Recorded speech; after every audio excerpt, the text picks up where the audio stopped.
All right, guys, back on Southeastern 16 with Max Barr, sharing our thoughts on game number 1 of the day in SEC basketball on Saturday. Tennessee and Florida. Boy, we'll get to that here in a second. I know some of you are jumping in talking about the Missouri Tigers and Caleb Grill on quite a tear right now. Ooh. Auburn and Ole Miss just getting started. Just so everyone's aware, all right?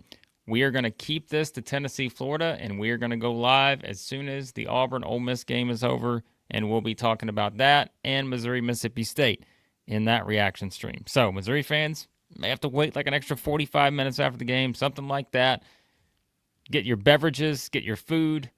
Hopefully you're going to be excited because we still got a second half to go here. Let's not get too ahead of ourselves. But Mississippi State fans, same thing. But let's talk about Tennessee, Florida, Max. You know what I'm going to say right off the start? Always bet the bad news. I was just going to say that. Because you know what? We thought there would be maybe some bad news, but we didn't think there'd be no Ziegler, no Milicic, no Estrella. And yet Tennessee wins by 20. Are you kidding me right now? Oh, my.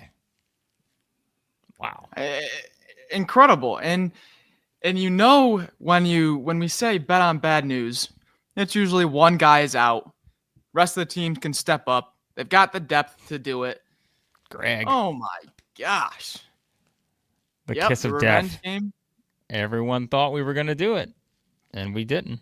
So the revenge from the Tennessee fans on the kiss of death. So they basically played 6 guys, Tennessee.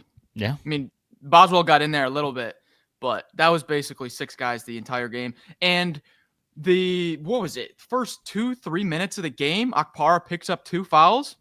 That was within before the first media timeout. You're like, okay, no Milicic, no Estrella, no Ziegler. Okpara's got 2 fouls in the first 2 minutes. This thing's over. Okpara ended with 3 fouls. Yeah.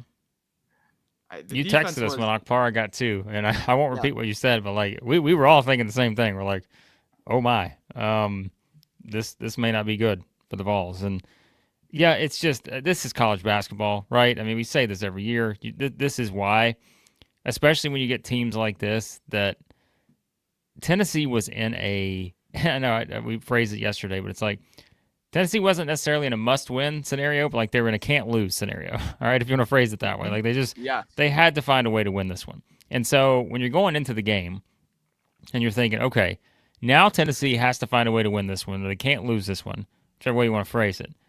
And they're down 2 starters. You know, they're down their point guard who does everything, and they're down the guy who we in the prediction video said they got to get him more involved in the offense. And so it's like, well, surely this is not the formula for Tennessee to get back that 30-point loss in Gainesville. And not only do they do it, they win by 20. It's just, I went on a radio show. I went on Fox Sports Knoxville yesterday. In Max, I think it was Graham Haugh, who covers Florida, had been on right before me. And they said, I think it was Graham had mentioned, we wouldn't be surprised if Tennessee won this game going away. And they said, what do you think about that? And I said, I can't agree with that at all. I said, I'd be shocked if either team won this game going away. And now, if to ask me, not only did they win it going away, they win it shorthanded, right? And so, hey, kudos to this Tennessee team, because that was one of those games. Knowing your back's kind of against the wall, 4-4 in league play, chance of dropping your second straight, home game for the first time in 5 years against a top 5 team, and you step up and play like that. My goodness, Rick Barnes is thrilled right now. That was Florida's worst 3-point shooting performance of the entire season, right there. 14-point-something%, 4 of 27. Yeah. Worst 3-point shooting performance of the whole year. The bench between Alexis, Haugh, and Aberdeen usually gives them a lot off the bench. They all combine 0 of 7 from 3. Man. Clayton and Martin combined 4 of 18 from 3. Richard only attempts 2 shots the entire game, just completely taken out of the offense. Obviously, the Walter Clayton injury had a little bit of an impact there, but we can't just say, oh, well, Walton Clayton got injured. Tennessee had half their team. So I mean, yes, Sam brings up a good point. No Walter Clayton completely changes the team. No Ziegler changes Tennessee even more, I would say. Yeah. So the home court definitely was a big factor, though. I think it was Ben McKee that he sent out right as the game had started, or it was right at like the first media timeout. He was like, I think this is the loudest I've heard this arena this year. Like this crowd's nuts today, and gave them the boost they needed. Yeah, I mean, again, that's kind of that scenario where you get a team that, like we mentioned, was sort of in the spot that Tennessee was, and you know you're down. You need a little bit extra from Sam Smith and company in the crowd. And so, Sam, you can chime in. I'm sure your decibel level was at an all-time high during this game. I've got to believe that. But, yeah, so I take that back. Never mind. Sam still wants to fire Rick Barnes. Oh, good. So he wants Mark Byington or Bucky or Will Wade. That's who he wants still. But I think Sam will be a little bit okay with this result here because, yeah, like you mentioned, Florida going 4-27 from three. I mean, it goes back to the defensive element too. I mean, only 11 offensive rebounds for Florida. We talked about that coming in. We're like, Florida's just been ridiculous on the offensive boards. And, it's just kind of a scenario where if you don't give them the extra opportunities, knowing that we thought Tennessee was going to maybe struggle offensively no matter who was on the floor. And so we're like, you can't give Florida extra opportunity because they're the top 5 offensive team in the country. And so it is interesting, though, isn't it? Of course, like I said, the Clayton thing matters. But you go from what we saw Kentucky on Tuesday to this with Florida, and these are two teams that were just right next to each other in the offensive ratings nationally, right? They're both two top 3, top 4 offenses in the country. And you kind of see the difference between one game and the other. But I think Mother Carol brought it up earlier, and I'm going to find the comment. And I think she made a great point. Let me see if I can find it. It may have just been a matter of who was going to play second because, again, Tennessee was not going to lose 2 in a row at home. Glad we went there first. Yeah, so, maybe the order certainly had something to do with it, but that was the kind of the performance, you kind of expected here for sure. So, yeah, and I want to go back to talking about Okpara also, Blake, because I know that Tennessee does a ton to push the offense out, and there were a few not a few, almost every possession felt like, whoa, there's 6 seconds left, and Florida is still pushed out way beyond this. They're running a pick and roll 5 feet behind the 3-point line and just getting nothing going. And so I know Tennessee forces a lot of it. However, I was like, Okpara, 2 fouls in like the first 2-3 minutes. Go at him. Get in there. Make the ref blow the whistle. Force the contact. Get to the free throw line. The shots aren't falling today, boys. We got to get to the line. And I thought that Okpara being able to play without fouling, with 2 fouls pretty much the whole game, it gave him that anchor that was able to, have that defense do what it does the whole game. If you were to get Okpara with 3 fouls in that first half, get him into 4, changes the entire game. I thought that Florida offensively, as much as I want to give the Tennessee defense credit, I thought Florida offensively kind of let them off the hook a few possessions by just taking bad, settling shots. Bad, yeah. I agree. I think shot selection played a role here. Yeah. And, I think it's sometimes, when you get in games like that, I think Florida just gave Tennessee too many opportunities to just be, to play the usual Tennessee defense, but also help them out a little bit. And you don't want to do that. You don't want to help Tennessee out defensively. They don't need any help. So I do think Florida gave them some opportunities for sure. So, all right, what else we got here from this one? Yeah, I mean, this is, again, a game where you just look at the percentages and it kind of shocks you a bit to see Florida shoot the way they did. But we know, again, we've said when Tennessee plays that way at home defensively, and we know they were down a couple players, but man, the defensive numbers just they don't lie at home. Like Kentucky was the outlier. We've seen that this season, and yeah, it's just it's one of those things. That's a great comment from Shane here. Where's Chris? He'd love to talk about this game right now for the injury report, wouldn't he? Yeah. He'd love to give some thoughts on the injuries in this game, but no, we will. Chris will be back here with the other streams we're doing today. So, yep. No, and some people said no, Ziegler did not play in this game. So, if you didn't watch it, no Ziegler, like I mentioned, no Milicic, who was illness. That's what it was, right? Yes.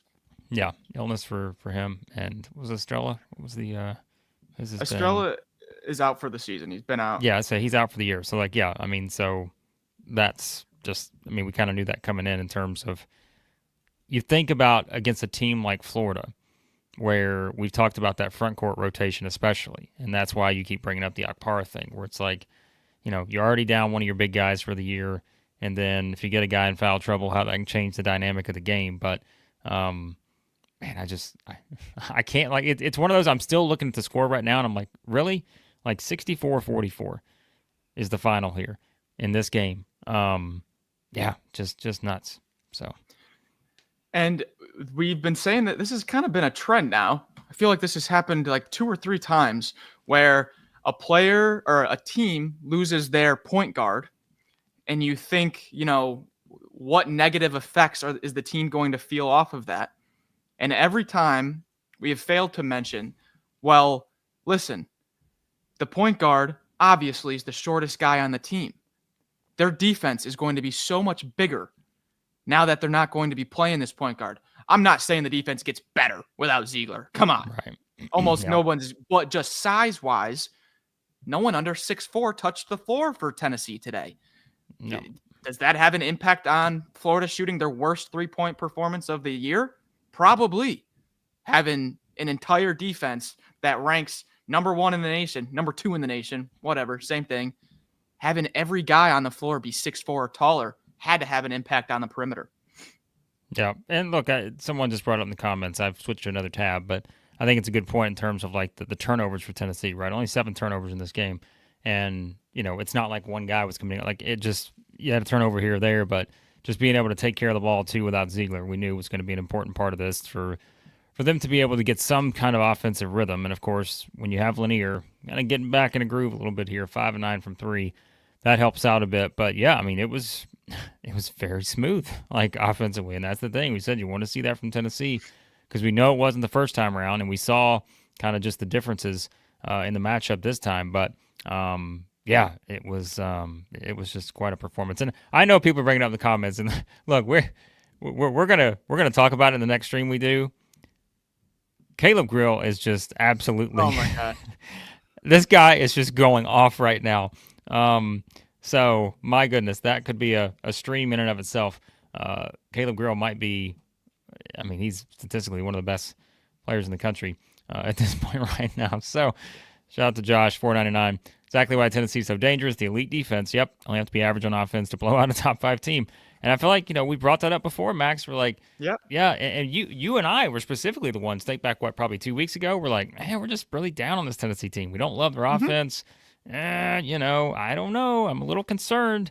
But, like, you see a game like this, and even the other one, Mississippi State was another great example, right? We were like, they weren't perfect on offense in that game, but they were just so friggin' good defensively. It didn't matter. So, yeah, I mean, it's a great point from Josh. I mean, their defense is still going to be able to get them a long way. It's just, it's a game of matchups, and I think this was more just about the spot. It was knowing the likelihood of them losing back-to-back home games. It's why we all picked them. I mean, because we were like, you bet against the numbers. Florida hadn't won there in 11 years. Tennessee hasn't lost back-to-back home games in 5 years. And then we had no idea about the injury stuff. I think we just fully expected Ziegler to play coming off of what we knew against Kentucky was a little bit of an issue. But, yeah, so the defense does it again. The thing also, I think it was Jay Billis. I believe it was Jay Billis that said it on game day. Don't even get me started on the product of game day, how far downhill it's gone since I was a kid. Oh, good Lord. Anyways, Jay Billis said, talking about Mashack offensively and how the opposing defenses have kind of just completely let him go and sag off, and that's clogged up everything else for everyone. Lanier, Ziegler trying to get into the lane and stuff. Jay Billis goes, you want to stop having help side out of the corner? Get Mashack out of the corner. And I was like, man, couldn't have said it any better myself. But the reason I bring that up is I thought Mashack was just, I liked how aggressive he was. He had to be. Barnes probably challenged him pregame. You got to we got to have everyone else be a little bit more aggressive now and step up. But lowering his shoulder, kind of doing the AJ Hogard, just lowering your shoulder, not even trying to get into the lane, just trying to get your shoulder into the other guy, create some space. I wanted to highlight Mashack a little bit. Thought he had a great game. Yeah. Well, from the other side of this, Malik's here. He says Sweet 16 may be the ceiling here for this Florida team, lacking depth. And, not bringing back Mike Logden, which we talked about. That had been rumored there for a bit. Lowers the expectations a bit for Florida. I honestly, here's the thing, right? Like, this game is so similar for both teams in that the first game they played felt like certainly the outlier of the season for Tennessee. This game feels like kind of the outlier of the season for Florida because we look back at it, we were like, we don't think Tennessee's going to play that bad again this season. You look at this game, do I think Florida's going to play this bad this season again? Probably not. Do I think they're going to shoot 24% or whatever from the floor? Probably not. And so, I think Malik does bring up a good point in that, there is a question of the depth sometimes. But, and we always say like an injury, right? I mean, the Clayton thing, one injury can change everything this season. So I think it's a good point on Florida because I think, obviously there's a discussion on them coming out of this game, but I mean, look, I think the rotation may be a little lacking by the time they get to a tournament type setting. So, yeah, I was next. I was going to go to Condon, and I was just going to say how you can't disappear when he faces these big front courts. 5 points in 31 minutes against South Carolina, 4 points in 22 minutes against Tennessee. He's got 8 points in 30 minutes against Mizzou, 9 points in 32 minutes against Kentucky. They need this. They need Condon to be a consistent double-digit a game producer from down low. And he's had a few games now where gets in 2 fouls and he's sitting for the next 15 minutes. And the game gets away. And then that forces Chinyelu to get in a little bit more foul trouble and stuff like that. It's just when we were talking about a few weeks ago, Blake, we loved this rotation. Loved it. We were like, this backcourt, you bring in Aberdeen, money. You have Haugh, Condon, and Chinyelu, a little bit of Alexis, money. Doesn't feel that way right now. A little bit of cracks in the armor. Yeah, I say, and I know Matt brought up like 8. Yeah, 8's kind of normal, but like I think it's the production from the 8, and I think that's probably more so of somewhat more of a concern now than we had a while back. So even the numbers may be there, but I think it's just the overall production you're getting with that. I think Josh has an interesting point of discussion here. 999 on the Super Chat. We appreciate it, Josh. Do you think there's something to Gainey running the point more for Tennessee? He created his own shot and a threat off the screens. Loves Ziegler, but doesn't create his own shot. What do you think about that? I think they play much different games and have different strengths. I think there's something to it, though, because before, a few weeks ago, it was Ziegler's got to play 40 minutes a game, and he's got to initiate the offense on every single possession. Kind of also similar to where Kentucky has found success with Jackson playing the point a little bit, just a bigger body. It's a different look. It's a different scheme. It's a different setup. I think there's definitely something to it. And I think with Tennessee, having to do a little bit more to find clean offense, find easy offense, I think they look to it a little bit more now. Yeah, I think something Don brings up an interesting point here, too, and this is what we always say about teams that play Tennessee. Like, Florida goes 4 of 11, near the rim late in the game, like in some of those scenarios where you're trying to get back in the game and you're trying to get easy buckets. But against Tennessee, there are no easy baskets, and so you get guys who are rushing shots.